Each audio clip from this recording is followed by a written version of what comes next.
De todos os sistemas políticos e ideológicos criados pelo homem até hoje, o que mais causou e causa polêmica é certamente o socialismo. Ele é tão complexo e amplo que as pessoas possuem certa dificuldade de defini-lo. Ele abarca tanto questões econômicas quanto comportamentais dos indivíduos, mas ainda assim possui certa homogeneidade.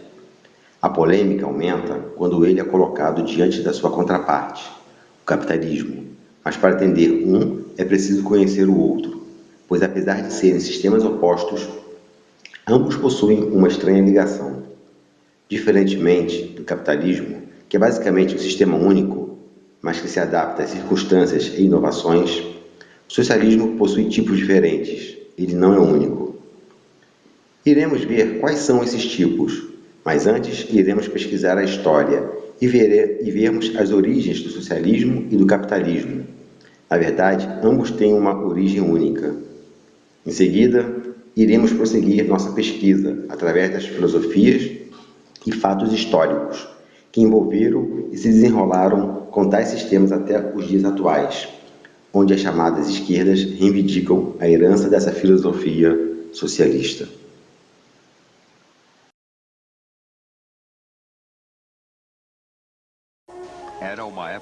A Idade Média é conhecida principalmente pelo feudalismo, um sistema social e político surgido após o fim do Império Romano do Ocidente, no qual há uma relação de servidão e contrato entre os vassalos, camponeses e o senhor feudal, que dava terras em troca de servidão e lealdade dessas pessoas.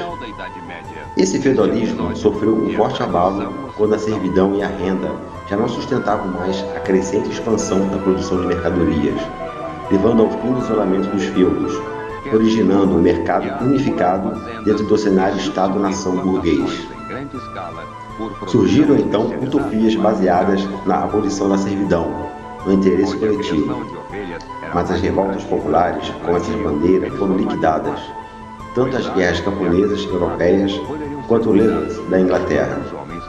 Ocorreu então um processo oposto da socialização. As terras comunais foram cercadas, postos títulos de propriedade e assalariamento dos trabalhadores dessas terras. Foi estabelecido então um novo modo de produção predominante.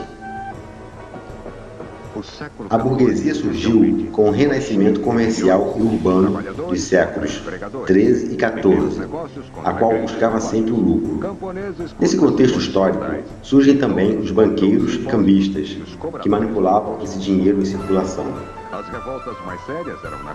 O período entre os séculos XVI e XVIII é conhecido como capitalismo comercial ou pré-capitalismo, onde as grandes navegações e expansões marítimas europeias tinham por objetivo buscar riquezas fora do solo europeu para a burguesia, a nobreza e os comerciantes. Este período inicial do capitalismo já trazia suas características fundamentais: busca do lucro, uso de mão de obra assalariada, moeda substituindo o sistema de trocas, relações bancárias e fortalecimento da burguesia e desigualdades sociais. A etapa seguinte do capitalismo trouxe a grande mudança que lhe traria grande força e poder: a Revolução Industrial do século XVIII. A produção sofreu uma radical transformação com as invenções mecânicas desse período, como o trem e o tear, por exemplo. Iniciada na Inglaterra, esta revolução se espalha pela Europa e outros lugares do mundo, trazendo grande margem de lucro aos donos de fábricas, uma vez que a produção era feita com mais rapidez. De um lado, esta revolução trouxe benefícios, como a redução dos preços das mercadorias, mas em contrapartida vieram desemprego, baixos salários, péssimas condições de trabalho, poluição do ar e rios, além do acidente com as máquinas. Neste período, muitos países europeus começaram a explorar regiões da Ásia e África, num contexto que a história batizou de neocolonialismo. Países como Inglaterra, França e Bélgica dominaram essas regiões à força e tomaram seus minérios e matérias-primas, além de forçarem tais povos dominados a consumirem os produtos industrializados europeus. A justificativa ideológica deste comportamento se deve ao chamado darwinismo social, uma corrente de pensamento baseada nas ideias de Darwin, onde a seleção natural é baseada na sobrevivência do mais apto. Essa ideia foi transferida para o meio social, onde as sociedades e pessoas mais aptas seriam os mais capazes de sobreviver. Sendo assim, tais propaladores dessa ideia diziam ser totalmente natural o homem branco e europeu dominar as sociedades mais atrasadas, como as africanas e asiáticas. Essa ideia foi uma justificativa para o neocolonialismo, mas acabou gerando também outras ideias nefastas, como a eugenia, imperialismo, racismo, fascismo e nazismo.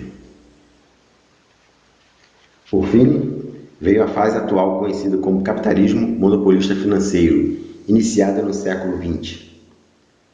O sistema bancário, as grandes corporações financeiras e o mercado globalizado são os pilares básicos do desenvolvimento do capitalismo atual.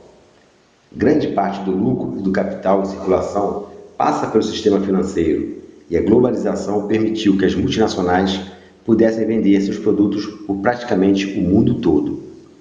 A criação de órgãos controladores e mantenedores do sistema capitalista, como a OMC e o FMI, apenas reforçam o poder de grandes potências como a Alemanha e Estados Unidos, como controladores do sistema financeiro internacional. Este período continua até os dias atuais.